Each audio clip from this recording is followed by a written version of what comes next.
The KCSN Live Postgame Show with DJ Kissel and Kent Swanson is about to begin.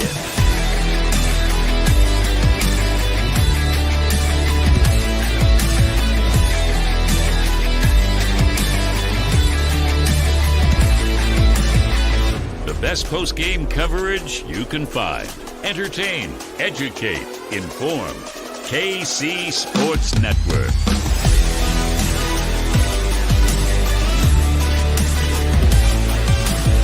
Live on the 101 The Fox Facebook page, KC Sports Network's YouTube channel, and tomorrow, well, wherever you find your podcasts.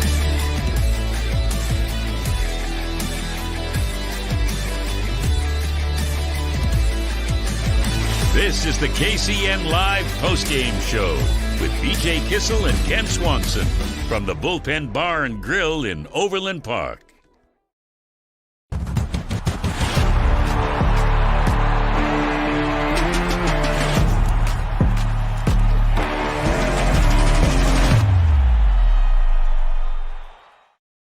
What's up, Chiefs Kingdom? They get the victory 20-17 tonight over the New York Giants. It wasn't the way that anybody wanted to get it done, but the fact is the Chiefs get the win. They move to 4-4 on the season, and we have got some takes. Again, BJ Kissel, Kent Swanson, Tucker Franklin behind the booth, Matty Lane, Craig Stout will join us here in a little bit. So thank you if you're watching on Twitter, YouTube, Twitch, Facebook at 101 The Fox's page, wherever you're watching. We appreciate you for joining us again here at the Bullpen Bar and Grill out in Overland Park. We have a special guest that is going to join us soon, but before we get to that, we've also got Andy Reid and Patrick Mahomes press conference coming up soon. But Kent, quick thoughts on the game. What do you have so far? Man, pretty uninspiring. There wasn't a ton that I instilled a ton of confidence in me in this football team. So I mean, there's going to be lots of impact. There's going to be lots to talk about with Craig and Matt and our special guest too. But, man, you wish you would have seen more out of this football team with their backs against the wall than what they just put on tape against the New York Giants at home on national television. So, yeah, there's a lot to unpack. We got a little time to talk here about all that, and I'm curious to hear what Andy Reid and Patrick Mahomes have to say after this game as well. Yeah. Again, Chiefs get the victory 20-17. We're going to break down this one with Matty Lane and Craig Stout after Andy Reid and Patrick Mahomes press conferences. But right now, we want to bring on a special guest and someone that we are all familiar with in Chiefs Kingdom, and that is former Chiefs safety Ron Parker, a good friend and somebody that I'm excited to catch up with. It has been a while. Ron, man, first of all, before we talk about this game tonight, I want to know, how are you doing, my friend? I'm doing good, man. I can't complain. I'm doing good, taking care of my family, man, running the business, and watching my Chiefs. I was going to say, how is your little one?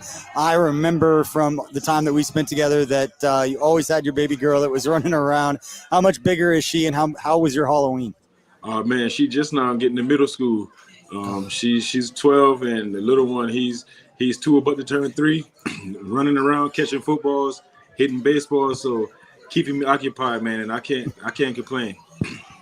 That is amazing. Ron, I know you been a Chiefs person. You are watching the games. You tweet about the team. What has been your just overall take so far on this season? And then we'll get into tonight. But how tough has it been for you to watch a team with the expectations that we all had, and then for them to not come out and play at the level that we thought right off the bat? It's been a tough year for all of us watching. We haven't been having our way, and we've been having some ups and downs, and the offense been kind of shaky at times. But I've been on that road before, so I know things can turn around. But it haven't been going our way, but hopefully them boys can get the things turned around. Defense had a solid game tonight, and last week they played pretty good. So hopefully the offense can get things going, man, and they can be a well-soiled machine. So, Ron, this is kind of a unique game, I think, where, I think the Chiefs, and some of the comments made here on the game after the game, that maybe the expectation was that they'd do a little bit better, they'd perform a little bit better, they would beat this team, the Giants, by a little bit more. What's the vibe in the locker room after a game like that, where you kind of squeak by a team that you expected to maybe have a lot more success against? In the NFL, a win is a win. It wasn't pretty tonight. It wasn't pretty, but at the end of the day, they didn't lose and they got the job done. So I don't care how you get it done in the NFL. The winners will win. I'm pretty sure the guys is in there celebrating and they're having a good time, and they will get back to the drawing board because they know they still got some work to do. Ron, this has kind of been an interesting year, obviously, with this team, and they're sitting 4-4. They've lost some close games. Things don't look like they're coming as easy to this team. It looks like some teams are really trying to take it to them a little bit differently than they might have in the past. Kind of smelling a little bit of blood in the water. It seems like maybe the championship swagger that this team has had in the past seems like it kind of is waning a little bit compared to what we've seen in the past. Do you get that vibe from this group, or what's your perspective there?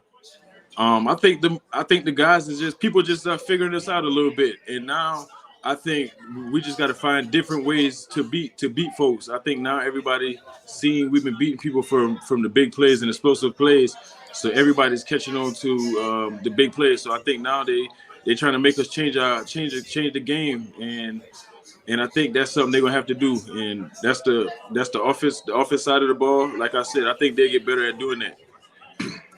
Ron, I want to ask you this because you've been out there and you've played defense and you've made big time plays, and then you've been on the other side of it where you've been right there you've been inches away from making that play. Just how do you maintain your confidence as a defensive back? And we've seen guys out there being close to making plays and they're just inches away from making those. How do you maintain that confidence and create that margin of error that you need to be the difference between getting a hand on a ball and breaking up a pass and giving up that big play? I think as a defensive back, period, just being a defender, you got to have short-term memory and always just play with confidence and just believe in yourself. The moment you don't believe in yourself and you lose that confidence, that's when you start to grab and hold and you get the ticky-tack penalties because you have no confidence. So I think you just got to stay true to who you are, man, and just be yourself. I know offensively was really kind of the story for tonight, but you've been around a lot of leaders in that locker room. You've been around a lot of ready for the Green Bay Packers.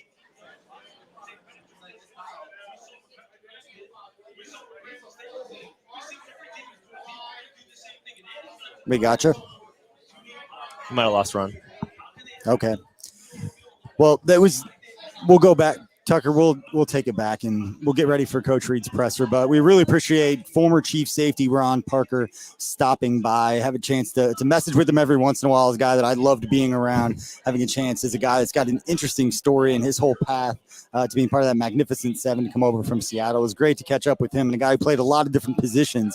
He was used in a lot of different ways, so he was always really gracious with his time for me during our time together. But yeah, we actually talked about this scenario before the game, and you were pretty miserable from the from the moment this game started. Hey. It was kind of a no-win situation in your mind, whereas for me, it was just survive and advance. It was move on. I was like, I don't care how ugly it is. I don't care if you don't blow them out. There's nothing they could do that's going to make me feel like anything that I'm worried about is going to be completely answered. But at the end of the day, survive and advance. We know that all you have to do right now is win the division.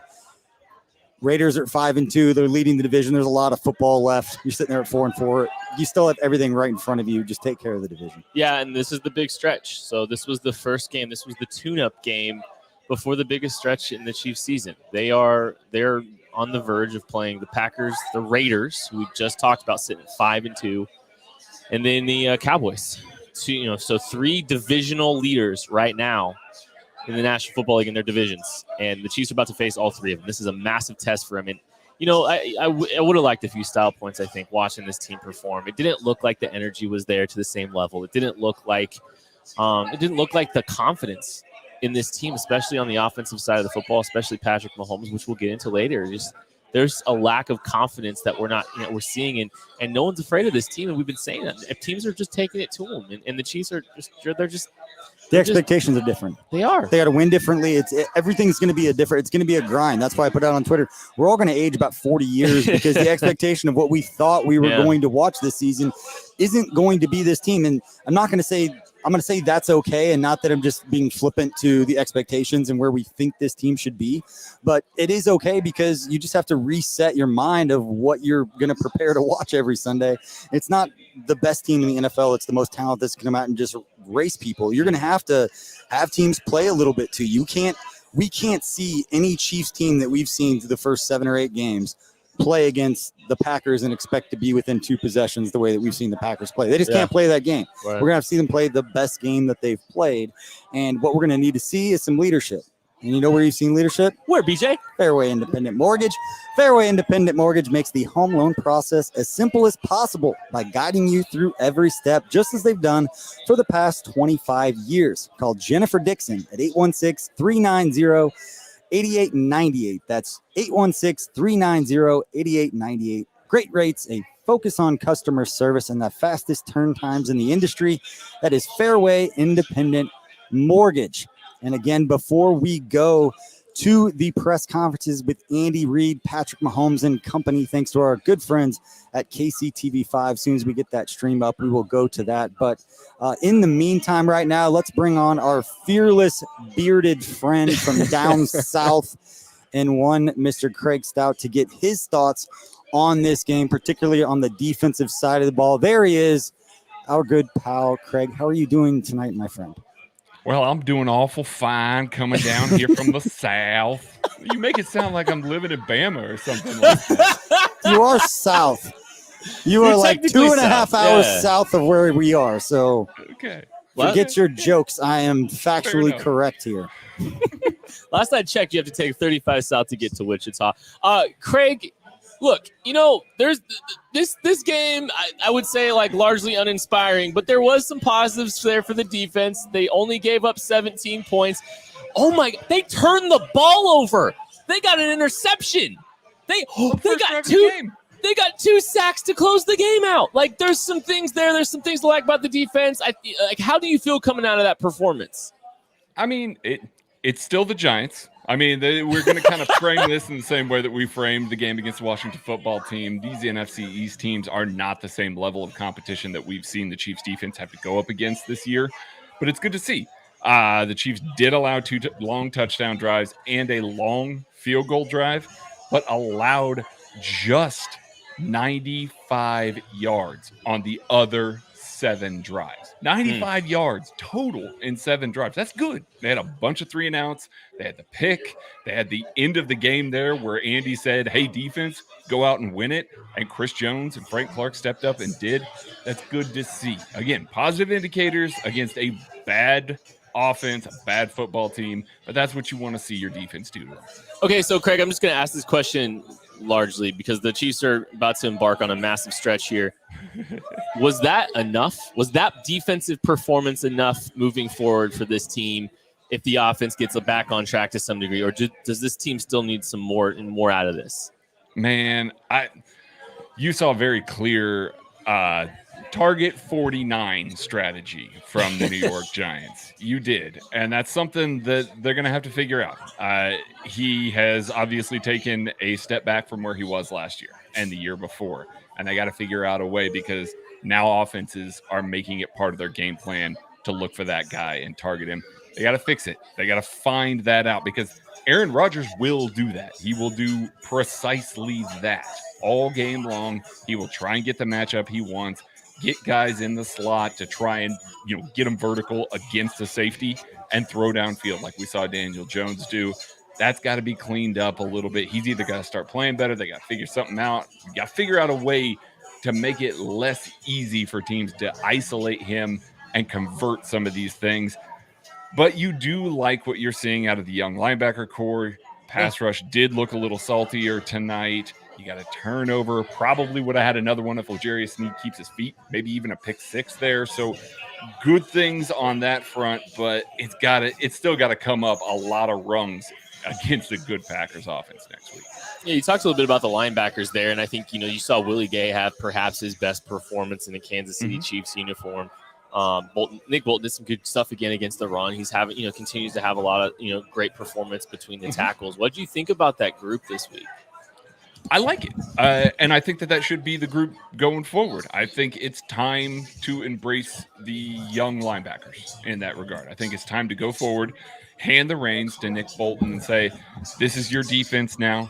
play him next to Willie Gay. You saw Willie Gay making adjustments at the line of scrimmage, some of the things that we were seeing in the preseason that got us excited about him at the second level, some stuff that we didn't see last year. This is the first game we've really seen him embrace that role again. So it seems like he's getting more comfortable in the defense. You saw him make that wonderful read over the top on Daniel Jones on that keeper in order to stop it on a short yardage situation. That's a play that I'm not sure that Willie Gay makes last year. So a really good job reading his keys, looking more comfortable at the NFL level, looking more comfortable within the defense. I say you roll with them, embrace them, go forward with those guys. So do you just cut bait with Anthony Hitchens? What's his role look like with this team moving forward if you're just going to roll with the young guys? Teams want to play a lot of base against this defense as it stands right now. That base defense is not going away. In the past, we've seen a lot more nickel and dime than we've seen this year. We have seen a large amount of base defense, almost 40% base defense. That's way up from last year. Teams want to get in heavy personnel against this Chiefs team. Put Anthony Hitchens out there. Currently, that's Ben Neiman out there as the third linebacker. Have Anthony Hitchens be in that role as well and have those guys be your three, base down linebackers. But if I'm going to the nickel, I like what I'm seeing out of Nick Bolton and Willie Gay Jr. I'm fine with going forward with those guys and embracing the future in that role. So, we talked a little bit earlier. You're talking about Aaron Rodgers. We're not trying to preview the Packers game necessarily, but obviously I think this is what's on a lot of people's mind because I don't think there's a ton of satisfaction with this win. I don't think there's a ton of satisfaction with barely beating the New York Giants at home on a nationally televised game with your backs against the wall. I'm going to keep hammering that point. But you've been a treat to watch this game. I just want to say, this guy, Craig, as much as you miss this guy, he's been down and just Eeyore. It's just another gloomy day. Oh yeah, just another gloomy day. It is. It rained. It was miserable outside all day, and we got to watch football. I got to hang with our pals. Got to have some drinks, some fried pickles. It was freaking delicious. I stress ate a bag of chicken or a plate of chicken strips or a plate of chicken strips earlier. Yeah, I some mozzarella sticks. I had a lot of fried food today. I'm not proud of it. I was trying to get on a diet because, the camera's adding a little bit poundage here. Anyways, we are getting ready to go to Andy Reid and Patrick Mahomes' presser as soon as it becomes available. Tucker, I've got it. So as soon as that goes live, thanks to our good friends at KCTV5, we will bring you Andy Reid's press conference again as the Chiefs get the 20-17 victory over the New York Giants and move to 500, 4-4 on the season. Tied with the Denver Broncos that are in sell mode is Von Miller being shipped out to LA to join Aaron Donald and the Jalen Ramsey and the Rams. They still got to play the Broncos twice already, and they're selling. So that's at least there's that. There's some positivity. I appreciate them selling him. They're trading him off before. Yeah, we played him twice. That's perfect. Okay, so anyways, back to Aaron Rodgers. We talked a little bit, how he's going to go out and he's just going to pick matchups, and they're really good at it. The Packers are very good at that. I remember when we were deprived of the State Farm Bowl. How did Aaron Rodgers close that game out? Aaron Jones flexed outside, out wide. Ben Neiman gets exposed in coverage. Packers win the game. It's probably a very similar situation. You got to keep an eye on guys like Dan Sorensen, like Ben Neiman in that game. So, I do think that there's some truth to what you're saying is teams are the book's out. The book's out on Dan Sorensen. And frankly, Dan Sorensen's been unplayable all year. But there is emotion tied to Dan Sorensen very obviously because he's earned time after time, chance after chance. It was like pulling teeth to get Juan Thornhill more opportunities. I don't know what the answer is. I don't think the answer can be Dan Sorensen is just going to start playing better. That's just not going to happen. He's on the wrong side of 30. He's like my age. He's almost as old as you and BJ, Craig. Whoa. I mean, you can't mask Dan Sorensen. I'm stopping it right there. You don't get to insult us like that. We are going to go to Andy Reid's press conference, thanks to our friends at KCTV5.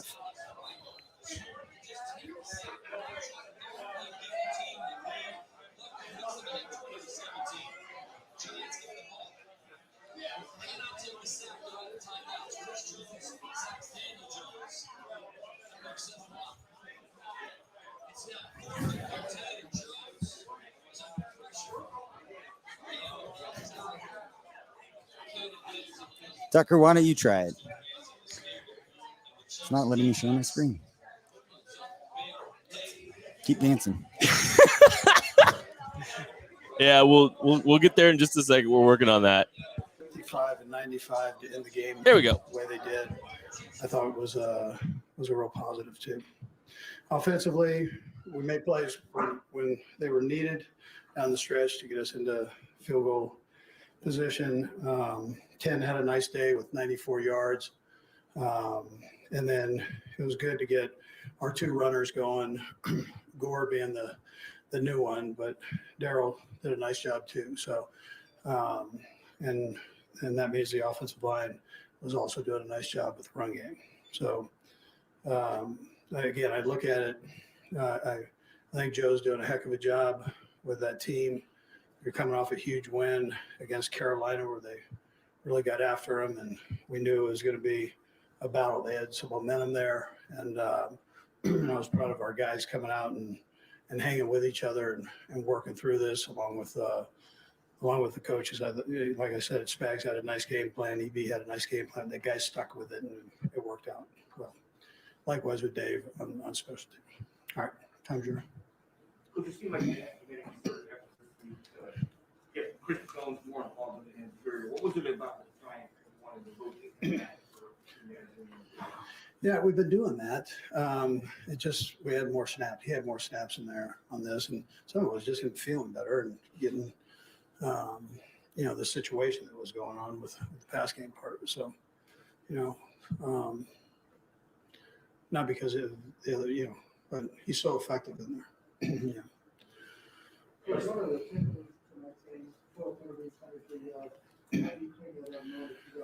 Yeah. So we've got to be more disciplined with that, and I'll go back and look at them. I didn't have a chance to look at all of them, obviously, during the game, but I'll go back and look at them. But you got to be able to move your feet and stay in fundamental position on guys, whether it's offense or defense, and then you can limit those penalties. So anyway, we'll go back and look at all those and try to fix that problem. Coach Patrick was so crisp on the first drive and then a little more disjointed as the game went on. What do you attribute that to? Yeah, they did a nice job on some things, and I'm gonna go back and kind of look at whether I was putting them in a good position or not to make plays, and then we'll see. I thought he did a nice job of hanging with it and ended up making some big plays for us. So with his feet and with his arm. Explain that you're playing in the red zone. Was that play designed for Tyreek. And just how difficult is it to have definitely not working out? Yeah, well, you know what? Pat saw the same thing I saw, obviously, from the sideline. They had 3 over 2 there. They had been a complete man team inside the red zone there, and they switched. So sometimes they get you. You hate wasted a good one like that, though. So. And can you explain what you're seeing with Travis? It seems like they don't want to beat him up. Yeah, they say they played man on him, and then they doubled him from there, and with a man over the top, kind of a halo type technique. So he, eventually worked it out. We called about different release we could give him, and he worked through it and had a couple big plays right there, down the stretch. So, but they're making an effort to play him a little different than the other guys.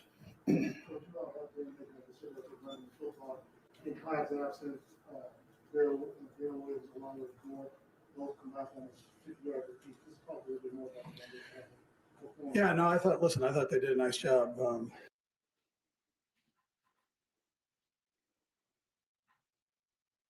That was Andy Reid from his press conference. Thank you again to KCTV5. And one thing that really was interesting to me listening to that is talking about, the Giants mixing some things up really differently in the red zone. I think Andy said they've been a 100% man team down in the red zone, down the deep red area, and they kind of switched some things up there. I found that very interesting. And it's kind of reflective of what teams are doing. The Giants were playing their safeties in the upper deck at times.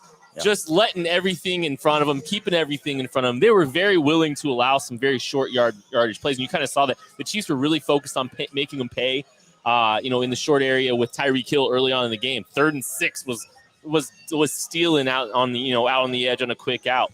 And, a lot of those little short plays. I think Patrick Mahomes had 3 completions at the very beginning of the game at the line of scrimmage to Travis Kelce, Tyreek Hill twice. Yeah, the longest pass play of the game was 24 yards to McCole Hardman, and that was a ball that was thrown 3 inches. Behind the line of scrimmage. That is negative average depth of target on that play, which is McCole Hardman's specialty these days, which is why some of his target excuse me. He was good tonight. He was good tonight. He was really good tonight. Yeah, that run he had there at the end of the game, feeling his blockers. So angry. Really be patient. Hey, that was good. Hey, it's fine. He's a gadget player. It's good. But I just found that very interesting. The teams are. I think the book's out on the Chiefs. You're going to play too high. You're going to play them deep. You're going to make them drive down the field. You're going to force them to not turn the ball over in plus territory, and maybe get a little bit more creative, mix some things up in the red zone. Try to confuse them, try to turn those turn those drives into, field goals, turn the ball over. And I think that's kind of been the MO of this, this season so far. I don't think there's anything that anyone can do to change how teams are going to be playing. I've been saying that. The Chiefs can run down the throat, and we saw that today. But I do think this is just basically, I think this is essentially what we're going to see from teams moving forward trying to defend this team. But I want to ask both you guys this question because you studied this. You know exactly what teams are doing. You see the too high defense.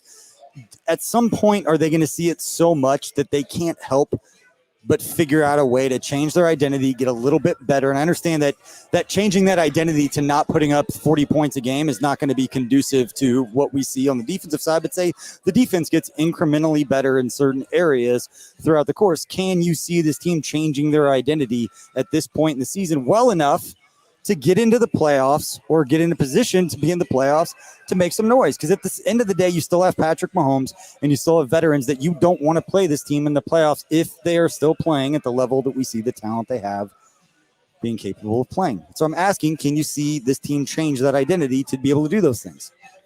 I mean, we saw it a little bit in 2019.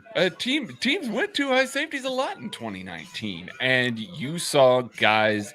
You saw them bracket Travis Kelce a lot, bracket Tyreek Hill a lot. You saw that a lot. Louis Riddick highlighted it on the broadcast very, very well tonight. Obviously, you have seen it a ton out of teams all year long. But you had guys like Sammy Watkins that were getting open. You had a running back that was getting open underneath, and that's just not happening. Those guys aren't beating press. They're not getting away from their defenders, and then Mahomes isn't trusting him when he does have the ability to throw to those guys. They're not getting separation. When he does throw it to him, it's popping up in the air, and obviously he's rattled. I mean, we can talk about that for a long time, but he is very rattled. But they did that in 2019. This is not new. Teams have been playing too high against this team forever. It's not like all of a sudden you just showed up and the too high was the end-all, be-all. I mean, the cover 3 defense. You've never seen this defense before, Craig. Stop lying to people. Oh, I'm sorry.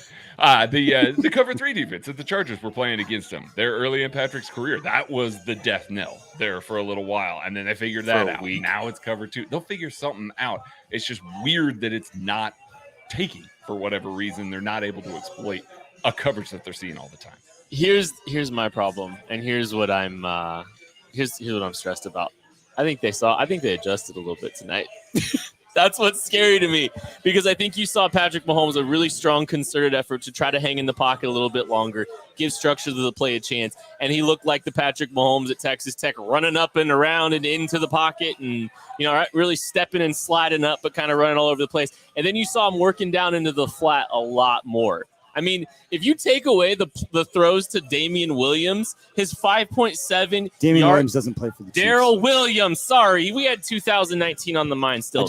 I could feel you getting worked up. Daryl the Barrel Williams in the flats. If he doesn't throw it down there, we complain that he doesn't throw it down there. When he throws it down there, we're complaining that he throws it down there. We'll get there in a second.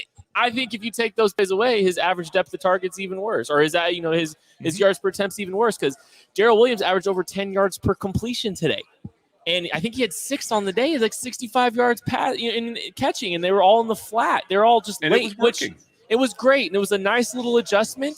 But everything outside of that wasn't great. And you know what? I think teams are going to absolutely take throwing the ball into the flat to Daryl Williams any day over some of the more lucrative options in this offense. And I think that's what's kind of concerning. One play I do want to bring up. And this was a positive sign because, I think the Giants were playing like a spot drop cover 2. And Patrick Mahomes did a really good job, fitting a ball on a curl route with behind a layered ball behind the second level of the defense in front of the safeties. Did a good job manipulating his eyes in the flat and driving a ball, 15, 20 yards in the air. That's one of the D-Rob? Maybe, yeah. Might have been. I was like, just run the damn ball. You don't need to throw like that. Probably. Yeah. Yeah. BJ. That was the exact play. He's like, oh, that was very good. I'm like, why do you have to go to that trouble? Just run the damn ball. You're +2. But, yeah, you saw that. That was a nice little adjustment there. I think one of the Chiefs' concerted efforts was we're going to just throw the ball to Tyreek Hill and let him be Tyreek Hill. They're going to – a now route to start the game. The little throw into the flat. Really short intermediate. The thing is, the Chiefs tried to give Tyreek Hill the ball and try to, give him a chance to bust some plays, but he averaged 7.8 yards per attempt or per reception, 12 carries, 94 yards on 18 targets. And so 18 targets. I think one of the responses here, Craig, and I'll let you get in here in a second, but I think one of the responses to this team was, all right, we're just going to get our ball to the playmakers short at the line to gain or not the line to gain, the line of scrimmage. If that's the response, that's uninspiring too, because this team didn't have an explosive play until the fourth quarter on a touch pass with negative air yards. Yeah. And if you would have told me before the game, hey, Tyreek Hill is going to see 18 targets, I would have told you he had 200 yards and a couple of touchdowns. He would have gotten loose. And they did a good job of maximizing some of that underneath stuff. I liked that a lot. Honestly, I really did. I felt like they really weaponized him well underneath, but teams aren't scared to just see that other safety back there because they're not attacking the middle of the field in the same way that we've seen them do before. I actually really liked that deep over that McCole ran, that Tyreek kind of had a follow route in the middle of the field late in the game. That was one of the first times I was like, yes, thank you. You finally had an open player. You got it to your playmaker in the middle of the field. They got to design more stuff for him like that. You can't give that man 18 targets and have him be at 7.8 yards a reception. He's too dynamic. You got to get him a little bit more loose than that. You got to threaten defenses more than what we've seen the Chiefs have do so far. Well, and I just think we're at a point now where we're just going to see teams continue to keep a lid on this thing and really be hell-bent on taking away, the explosive plays. And the Chiefs are going to have to continue to do what they've been doing. This is going to be how the offense plays for the remainder of the year. I really think that. I think we're going to be cutting here to Patrick Mahomes' press conference. We will go to that right now. Thanks again to KCTV5.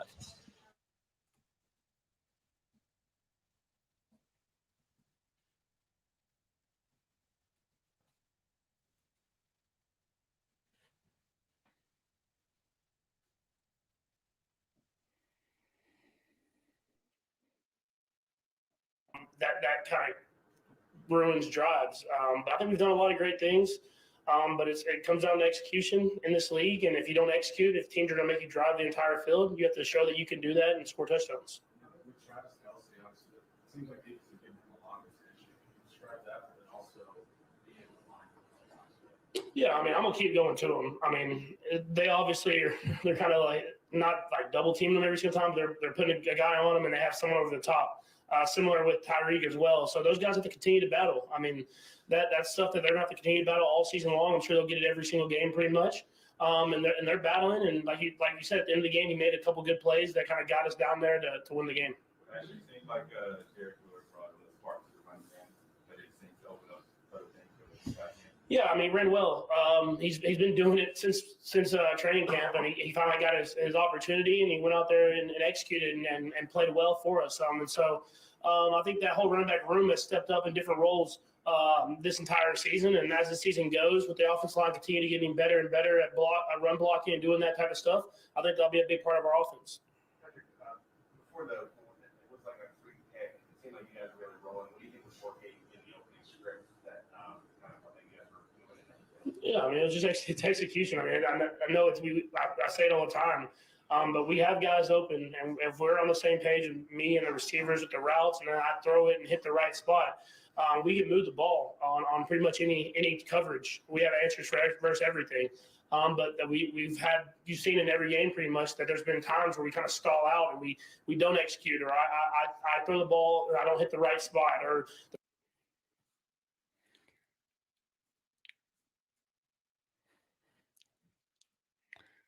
Patrick Mahomes press conference on KCTV5. Again, thank you to them for the feed. We really appreciate them. All right, Craig, want to hear your final thoughts before we get you out of here. What you got for us? I want to see more Derek Gore. I think that the man has earned some reps. He ran hard tonight and had a little juice, had a little explosion, getting out of the edge. I really want to see more Derek Gore.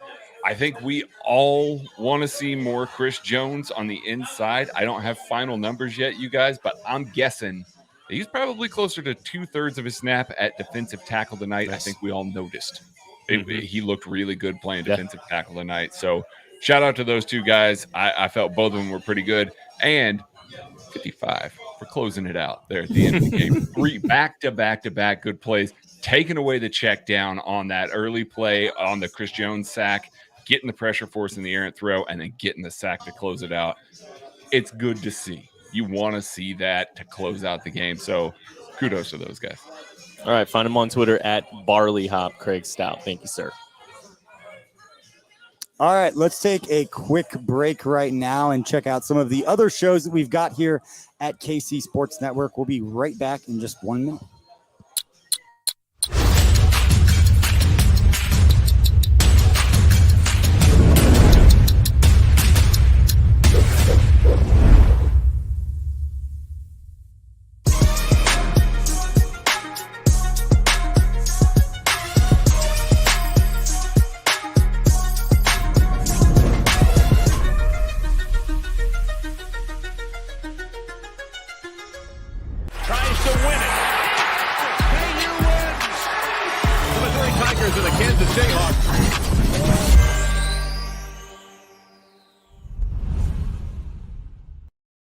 All right, welcome back to the Bullpen Bar and Grill out here in Overland Park, Kansas. I'm BJ Kissel, joined by Kent Swanson, Tucker Franklin. We were just joined by Craig Stout, and before that, former Chief Safety Ron Parker joined us to give his thoughts on the Chiefs' 20-17 victory here on Monday Night Football over the New York Football Giants. And before we bring on Matty Lane to get his thoughts on this one, we need to take a look at our Big Cedar Golf best drive of the game. Kent, I remember very early in this game looking to you and being like, I think that's our Big Cedar Golf best drive of the game. And that was the Chiefs' first defensive drive, second play of the game. Willie Gay gets the interception, setting the tone, which we hoped would be for the entire game.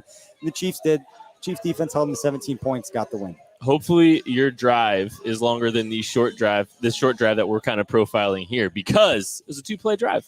First play of the game, the Giants turn around and hand the ball off. Willie Gay, second play, robs a pass intended for lead for Sterling Shepard in the middle of the field. Willie Gay makes an outstanding read on the football, reads Daniel Jones' eyes. They take him straight to it. It wasn't even really a great pass. It would have been impressive to see the receiver catch that ball. Willie Gay goes down, makes a really nice grab. Chiefs, after turning the ball in the red zone again, it's getting sick of that, but right back into the red zone, and they finally finish 7-0. That's kind of, gets the game kind of back on track there a little bit. If an NFL quarterback stares down a receiver like that, a player should make an interception, just like he did. And that's why it was our Big Cedar Golf best drive of the game. Big Cedar Lodge is quickly becoming known as America's next great golf destination, with some of the best designed courses in the country nestled down in the Ozarks. It's exactly what you need when you know you need it. Ozark National, Big Cedar, Paynes Valley, Buffalo Ridge, Top of the Rock, BigCedar.com. Plan your trip now. There we go. That was a nice play. That was a really nice job. And it's nice to see someone getting ball production at that second level of the defense, that athleticism that we've all been kind of talking about, we've been clamoring for, we've been hoping for. The instincts are kind of starting to kick in, and that's really important because, Willie Gay's got the kind of athleticism that can change the game at the second level of that defense. It can actually, it can kind of mask, if you're not going to get the same kind of coverage ability out of your micro, like a a Bolton or a Hitchens. There's some limitations there athletically. Willie Gay next to those guys, if he can kind of provide some of that at the second level, that's going to be really valuable moving forward. And hopefully, the confidence and the instincts start to kick in for him a little bit more, because that was a really nice play. Back to back, two interceptions in the last 2 weeks. All right, let's bring on Matt Lane right now to get his thoughts on this game. Matty, 2017 victory for the Chiefs. Do you feel good about it? I feel better than I did the last time the Chiefs played a football game. So, we're turning in the right direction. Yeah, no, that was at least, hey, winning is better than losing, I guess, right? Not in close, but yeah. I know. Well, not it doesn't feel like a win entirely. I think that's the thing for me. It doesn't totally feel like a win right now. Okay, you and I are on the exact same page about this one. This is a fun little record column number here, but that was not anything to instill confidence whatsoever about this team going forward. Hey, you want to know something though, Matty? # no loss November still intact. And thank God Patrick Mahomes is still intact. Couple sacks there, but I honestly I didn't look like he had the best performance again. A lot of to be concerned about, and it's all over the place. I think there's a lot to unpack when it comes to Mahomes in this offense. I want to get your thoughts though. Something is broken, and it's hard to point your finger on exactly what it is. There's some issues with Mahomes not operating in the pocket great. There's some issues with the play calling. It looks like they've shifted. They're short passes, which you expect because of how teams are playing them, but it looks like it's a lot of half-field reads. The Chiefs Patrick Mahomes is not going through the process of looking from the left side of the field to the right side of the field. They're just kind of making 1-2 reads, and then you just see him panic. The end of this game, Patrick Mahomes completed 15 passes behind the line of scrimmage. That was the most by any quarterback since 2016. Wow. Think about that. Think about this offense that you just watched for these past 3 years. He has now just completed the most passes behind the line of scrimmage since 2016. Just something feels off. And the team's changed. You can tell he's not confident. I think I even talked about it. That last play before they kicked the final field goal, that would be a touchdown to Travis Kelce last year or 2 years ago. I don't think Patrick Mahomes pulls that ball down. I think he tries to put the ball in there. I don't know if it's his own mistakes, if it's the coaching or what, but he just has no confidence on the football field right now. It seemed like he was not willing to pull the trigger and risk a turnover because that they were tied. They were, he was more content to just deal with the field goal rather than risk that play, which those two have outstanding chemistry. Travis Kelce had turned the ball over early in the game. Weird things have been happening in the red zone. It seems like mentally something kept him from throwing that football. I 100% agree with you. And I do want to talk to you about something else here because, I talked about it earlier in the game. Patrick Mahomes was very intent on staying in the pocket. He was forcing himself to try to stay in there and hang in there a little bit longer.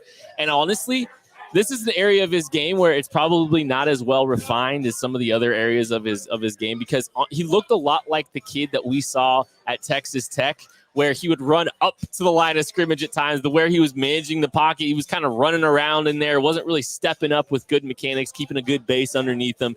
It seemed like he was kind of just trying to hang in there for his team because, they're really working on it. He's, in the interior offensive line is giving him reason to trust. But, man, it kind of looked really ugly at times. It looked disjointed. He did find Tyreek Hill, but, man, it didn't look like he was comfortable trying to be comfortable within the pocket. He looked like one of the chickens I have at dusk if you're trying to catch it. There's a lot of jumping. There's a lot of moving back and forth for no reason, running into stuff that's not there because chickens don't see well at night. It doesn't look like Mahomes is seeing the pocket well. He's not seeing receivers well. That happens. He's just all over the place when he was trying to do that. And I get it. I get what they're going for. But if his feet can't stay calm, if he can't slide around in the pocket, you're going to get more of these weird jump passes that are slightly off target that make it easier for a receiver to drop it. You're going to get these funny arm-angled throws because he's just never in good position to throw the football right now. Yeah, it's kind of weird. And, you talked a little bit about the plays behind the line of scrimmage. This game started with 3 passes. I don't know if they're counting them as behind the line of scrimmage or at the line of scrimmage, but, man, it does kind of feel like this team is, I don't want to say giving up, but it does feel like they're just, just let me finish the comment, Beej. It feels like their will's been broken. They're not getting to, establish their will on an opponent. They're not getting to set the tempo. They are not pushing the envelope down the field. They're just kind of giving up in regard to saying, okay, you know what? we're just going to go ahead and we're just going to throw the ball to our best players at the line of scrimmage and see what happens at times to try to help move the chains a little bit more offensively. I don't know what you feel about that.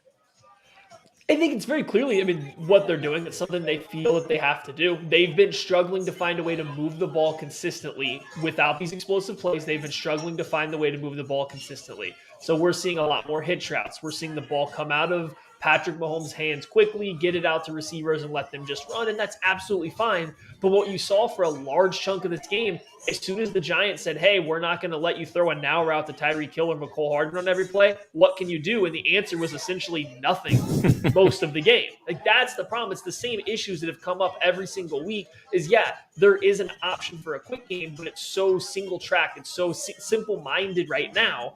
And a defense, they're having a very easy way taking it away from them just by playing press coverage. Let's get the ball to McCole Hardman with Byron Pringle out in front and just block and try to get some yardage out on the edge of the field. Well, all right, Matty, so Halloween was yesterday, but there was plenty of gore in Kansas City tonight. He's running behind a little bit more power scheme. I know I'm about to get fired again. But, hey, look, the blocking scheme up front, you kind of saw a little bit more of what we kind of thought we might see with the kind of personnel that the Chiefs have up front in the run game. It's the strangest thing. The farther the Chiefs get down in this running back depth chart, the more they're like, hey, let's just do what our guys are good at. I don't understand why they won't do that with the more talented, the more skilled runners who are also, Clyde Edwards-Helaire is very good at running behind some gap stuff. Why isn't he getting these same opportunities that Derek Gore got, who looked great? He really did look great. But this offensive line there in the second quarter and third quarter, they were given some huge holes. They were blowing this Giants, really good, really strong Giants defensive line off the ball. It looked like the Chiefs might be on the verge of having something there, taking away some of that shortcut, taking away some of the get the ball to McCole Hardman and let Josh Gordon or Byron Pringle just block to pick up 7 yards. It looked like they could finally do that on the ground. So that was good to see. And then, unfortunately, they kind of went away from it there quickly until the end of the game. All right, Matt, I'm going to say this, and I don't want this to come off too hot takey, and I don't want this to come out as some kind of microcosm or anything like that. But I just find it interesting that the Chiefs scored 17 points tonight. One of the drives, they basically took Mahomes out of the game entirely and just turned around and handed the football off. It's positive. It's a positive sign to see the run game work to that kind of effect, but also I think it just kind of speaks to where we're at with it. It hurts to see that with Mahomes and how he's kind of struggled to sustain success in the passing game. Both field goal drives at the end of the game also had a personal foul on the Giants to get an extra 15 yards as well. So it's not like the offense was just driving down the field at will outside of that too. So it's interesting to see going forward. I do think the Chiefs should rely on the power run game more. I'm over seeing the short passing game. I think it's too basic. So if you can't figure that out, run the football more. Absolutely no problem. Just please quit trying to spread it out and run the ball to the outside. That's what we got to get rid of.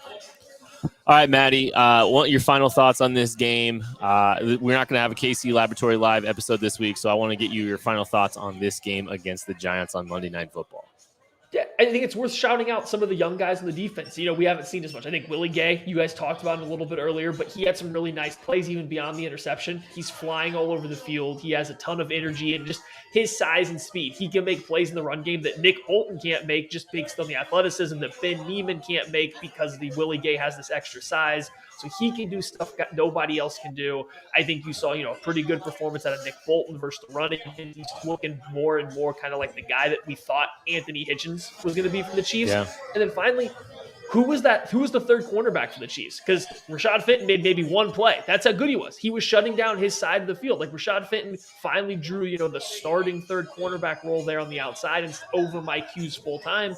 And you never really saw his name called. There was one time he didn't make a great play on a screen pass, but outside that, he was excellent. So you have some young guys making plays in the defense as they're playing better. Just, want to make sure we recognize that all those guys, I think, all had really solid games. Yeah, and Charvarius Ward did not. But that's another story for another day. Matty Lane, find him on Twitter at Chief in Carolina. Thank you so much for jumping on with us. It is Tuesday in North Carolina. Appreciate you, buddy. No loss November, off to a riveting start, Kent. You know what? We talked about Charvarius Ward not having a good game. We're talking about L'Jarius Sneed if he doesn't slip and fall. We're talking about We talked. You heard me setting it up. Just bring the house. Bring the house. Bring the house. 27-10. So we have a 27-10 game here on our hands. You're so negative. It's bothering me. You just got to snap. No, You- from the 27-10 's moment good. you manifested this with your negative energy. Yeah. From the moment you walked in here, you weren't feeling it. Well, hey, look, 27-10 is nothing to scoff You have a about. better attitude. We play a little bit feel better. You know, That's how this works. Performance would be a little bit better there.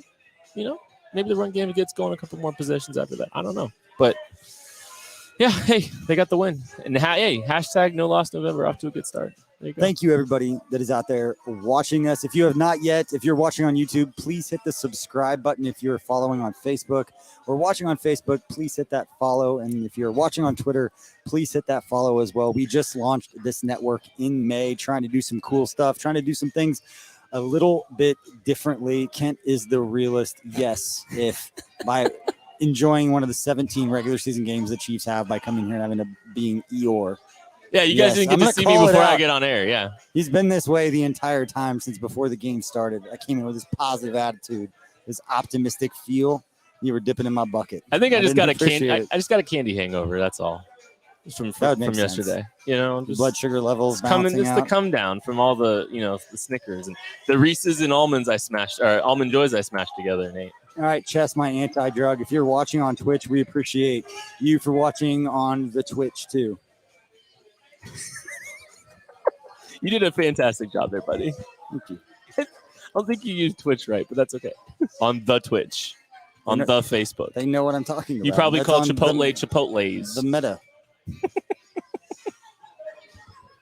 What are your final thoughts? You wrap this thing up. Well, we said, hey, look, I don't think this game was going to do much in the way for me as far as, changing my positive outlook on this football game. I thought it could hurt it a little bit. I think it might have. But the truth of the matter is we are one game into November and the Chiefs are undefeated. If they go 4-0 and they get their confidence back here. Oh, by the way, Brandon Holochek, do the Chiefs make a trade deadline? Yes or no? I'll say yes. I think Brett goes out and makes a move. We'll see what happens. But anyways, no loss November, off to a good start, 1-0. This is the biggest stretch of the Chiefs season. They could be out of the playoffs with an 0-3 stretch. 3-0 stretch, we start puffing our chests out. We start acting like Chiefs fans again. We start being insufferable on social media. Everyone knows what that means. Yeah, that's a problem in and of itself. Well, it doesn't mean everything you think it. I just think, hey, look, we're going to start acting like we have the best player in the world again if this team goes out and responds to the big challenge that they have ahead of them. Because these next 3 games are massive. It's against 3 teams that are in first place in their division. Yep. 2 of them are at home. One of them is against the Raiders. Go out, do what you do, or do what you're capable of, not what you're doing now. Do what you're capable of, and you can go toe-to-toe with all these teams. If not, the season's over. If they make a trade, what's the position? Defensive end.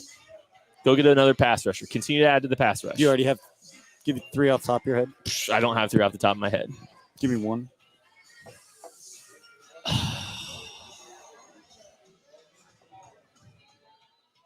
Somebody from the Eagles. Derek Barnett, Josh Sweat. Okay. Maybe LJ Collier, which will make me upset from Seattle. That would be just gross. from a storyline perspective. I don't know if I can handle that. I can't handle that one. He's not good. That doesn't help. Trying to figure out a way to connect it, and there's nothing good there.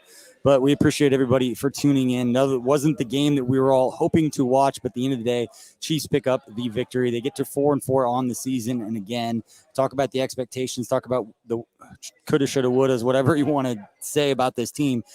The things that they wanted to accomplish are still right in front of them. We just haven't seen them play their best football. The only thing that gives me hope as the hopeful optimist is that we have seen them play during their careers at a higher level than they are right now. So we know they're capable of doing it. So it's just a matter of can they do it. It's not a matter of hoping to see something that they haven't proved capable of doing. Right. We're not in that position, which is different than where we've been in the past. It's just got to be better than what we've seen to any point in the year. And it's got to, this big stretch here. Hey, 3-0 here could be, I know it's a big stretch to say that, but man, we'll be back on track across the board if they go out and do that. With the schedule that they've already played, and now we're talking about the next 3 stretches being, like you said, against top teams in their division. Make or break. There are no team in the NFL, not knowing every team's schedule, but had the kind of schedule that the Chiefs have had. And at some point, it's going to hopefully pay dividends when they start getting to beat up on some weaker teams like the Giants. I tried. So The optimist. We'll find out on 4-4. Sunday. Optimist. The point is they won a football game. And again, thank you for everybody for tuning in, for subscribing, for joining us here as part of your Monday night. We will have everything broken down in written form on our daily newsletter tomorrow at Substack, kcsn.substack.com. Again, we appreciate our friends at 101 The Fox who've been watching on Facebook. Appreciate our friends at KCTV5 for letting us tune in to those pressers with Andy Reid and Patrick Mahomes. For Tucker Franklin running the lights and sounds behind the table, for Tucker, for Kent Swanson, for Scott Ward, for Craig, for Matty, and for Ron Parker. Thank you for tuning in. We will catch you next time. See you later. Chiefs Kingdom. Oh, what a song to end.